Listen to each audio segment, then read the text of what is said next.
इस अमेंडमेंट के ज़रिए अमेरिका ने भारत के सामने घुटने टेक दिए हैं। ये मामला किस तरीके से पाकिस्तान के मौजूदा हुक्मरानों के चेहरे पर, उनके मुंह पर एक जन्नाटेदार थप्पड़ है। भारत की फॉरेन पॉलिसी को देखने से पहले आपको डॉक्टर जयशंकर का पोर्टफोलियो पढ़ना, उनका रेज़्यूमे पढ़ना, उनका ये देखना बड़ा इम्पोर्टेंट है।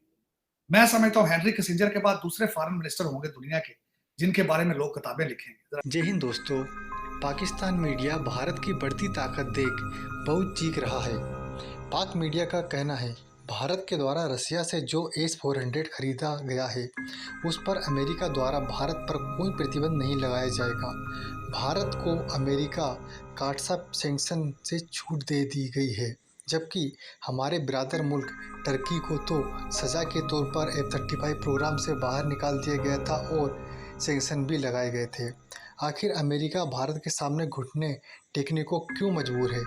चाइना से दुश्मनी भारत को बहुत ज़्यादा फायदा पहुंचा रही है और चाइना की दोस्ती पाकिस्तान को बर्बाद करती जा रही है।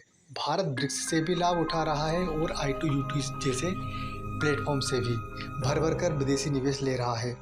चाइना ने निवेश के नाम पर पाकिस्तान को सिर्फ ठेंगा ही दिखाया है और भारत अमेरिका, UAE जैसे देशों के लिए निवेश का एक केंद्र बना हुआ है। इन सब का कारण है भारत की विदेश नीति, जिसकी जितनी तारीफ की जाए उतनी ही कम है। वीडियो को अंत तक जरूर देखें। अमरीकी ऐवान नुमाइंदगान द हाउस ऑफ रिप्रेजेंटेटिव्स में रोहित खन्ना नामी भारतीय नैयाद अमरीकी पॉलिटिशियन कांग्रेसमैन की जानिब से पेश की गई, ये पास कर ली गई और एक तरीके से इस अमेंडमेंट के ज़रिए अमेरिका ने भारत के सामने घुटने टेक दिए हैं। ये मामला किस तरीके से पाकिस्तान के मौजूदा हुक्मरानों के चेहरे पर, उनके मुंह पर एक जन्नाटेदार थप्पड़ है और किस तरीके से साबिक वज़ीर-ए-आज़म इमरान खान साहब की एक और पेशगोई पूरी हुई है। इंडिया ने अपनी पॉलिसी ये रखी कि वो अमेरिका से भी फ़ायदे उठाएगा और रूस से भी फ़ायदे उठाएगा। चीन के साथ, क्योंकि उसके हालात आपको मालूम है कि क्योंकि चीन के ख़िलाफ़ ही उसका सारा इस वक्त डिफेंस बिल्डअप का फोकस नज़र आता है। बहरहाल इंडिया ने फैसला किया कि वो भी S-400 मिसाइल डिफेंस सिस्टम खरीदेंगे। उसके ख़रीदने का मुआहदा तय पा गया, पेमेंट्स हो गई, थोड़ा सा डिले हुआ, लेकिन S-400 missile defence system India को भेज दिया जाता है और ये है इंडिया की कहानी। लेकिन फिर मामला आता है कि क्या इंडिया के ऊपर पाबंदियां लगाई जाएंगी?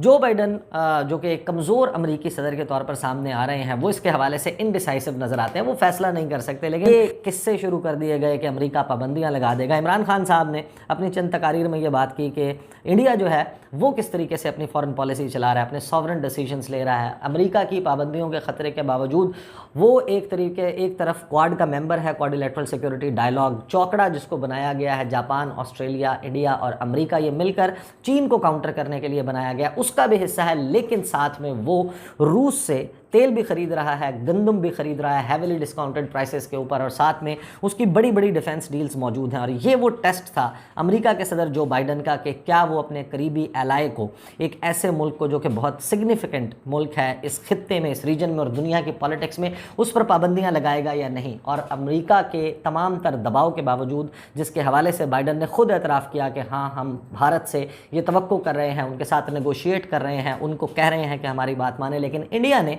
अपनी ना सिर्फ ये कि बात नहीं मानी बल्कि अपने मुल्की मफाद में खड़ा हुआ। और खड़ा होने का नतीजा यह है कि गुज़श्ता रोज़ अमरीकी ऐवान नुमाइंदगान में, हाउस ऑफ रिप्रेजेंटेटिव्स में रोहित खन्ना की तरफ से ये अमेंडमेंट, तारीखी अमेंडमेंट पेश की गई और इस अमेंडमेंट में ये कहा गया कि चाहे दुनिया भर में जो कुछ किया जाए, लेकिन जो नेशनल डिफेंस ऑथराइजेशन एक्ट है उसमें ये सिफारिश बाकायदा इन राइटिंग कर दी गई कि पाबंदियां काटसा के तहत इंडिया के ऊपर वेव ऑफ कर दी जाएं। उनके लिए एक वेवर क्या सजेशन दे दी गई कि इंडिया के ऊपर इस किस्म की कोई पाबंदी ना लगाई जाए। आप इसको किस तरह देखते हैं कि अमेरिका जो है वो इज़राइल के साथ मिलके, यूएई के साथ मिलके ये जो इंडिया में इन्वेस्टमेंट कर रहा है, और पहली जो लीडर्स कॉन्फ्रेंस हो रही है, उसमें इंडिया में ये पैसा लगाया जा रहा है। हमें भी चाइना ने कहा था कि पाकिस्तान में जो है वो सीपैक के तहत जो है वो काफ़ी एग्रीकल्चर को प्रमोट करेंगे और इस तरह की चीज़ें होंगी। लेकिन आप इस इन्वेस्टमेंट को, ये जो इंटीग्रेटेड फूड पार्क्स हैं, जिसमें वो बहुत चीज़ें कर रहे हैं कि पानी को कैसे महफूज़ करना है, खाने को किस तरह बचाना है, स्मार्ट टेक्नोलॉजीज़ किस तरह इंट्रोड्यूस करानी है, ये सब कुछ करना है। तो आप इसकी क्या सिग्निफिकेंस देखते हैं कंटेम्परेरी हालात में? और क्योंकि बाइडेन साहब जो हैं, वो अभी इज़राइल से होके भी आए हैं, तो आप इसको कैसे देखते हैं ये जो?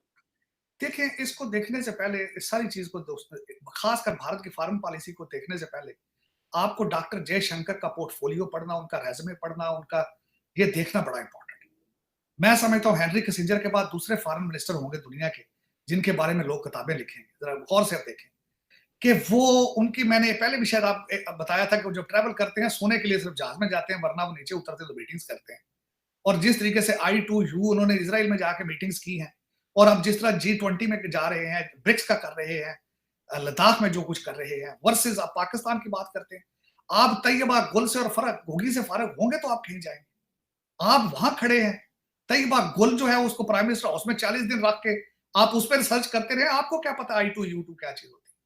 आप तो ब्लैकमेल करते रहे हैं, और उसको जस्टिस को आप उससे ज्यादा ग्रो नहीं कर सकते। मुझे दुख होता है, अफसोस होता है। एक वाहिद मुल्क मैं समझता हूँ पाकिस्तान है जिसका 5 साल फॉरेन मिनिस्टर ही नहीं रहा। एक वाहिद पाकिस्तान है जिसका फॉरेन मिनिस्टर मुल्तान से आगे ग्रो ही नहीं कर सका। उसकी सियासत ही मुल्तान तक थी। उसको मैं डॉक्टर जयशंकर से किस तरह उसका कंपैरिजन करूं? मैं किस तरीके से बात करूं कि आपने 26 करोड़ आपने चाइना का अपनी करप्शन के आप खा गए, वो नाराज बैठे हैं आपसे। वीडियो को अंत तक देखने के लिए धन्यवाद। वीडियो को लाइक एंड चैनल को सब्सक्राइब करें।